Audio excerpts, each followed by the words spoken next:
Bonjour à tous, ici Jean-Michel Ledoux, bienvenue sur Civil Tech Designer Solution Plus.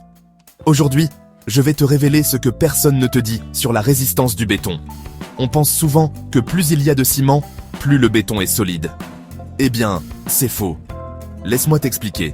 La résistance du béton ne dépend pas seulement de la quantité de ciment, mais surtout de l'équilibre du mélange et de la qualité de la mise en œuvre. Première vérité, le rapport eau sur ciment. C'est le facteur clé. Si tu ajoutes trop d'eau, ton béton devient facile à couler, mais il perd de la résistance.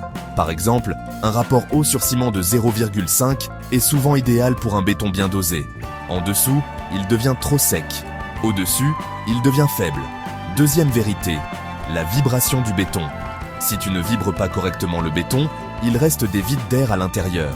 Ces bulles fragilisent la structure et réduisent énormément la résistance. Troisième vérité, la cure.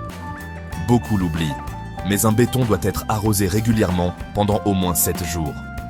Sinon, il sèche trop vite, se fissure et perd jusqu'à 40% de sa résistance finale. Quatrième vérité, le temps. Le béton atteint sa résistance normale après 28 jours. Avant ça, il est encore jeune, même s'il paraît dur en surface.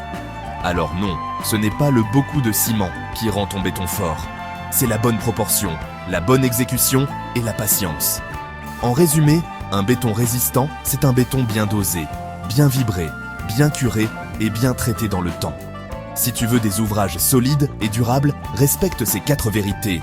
Like, partage et abonne-toi à Civil Tech Designer Solution Plus pour plus d'astuces concrètes en génie civil. À bientôt pour une nouvelle capsule technique, les bâtisseurs du futur.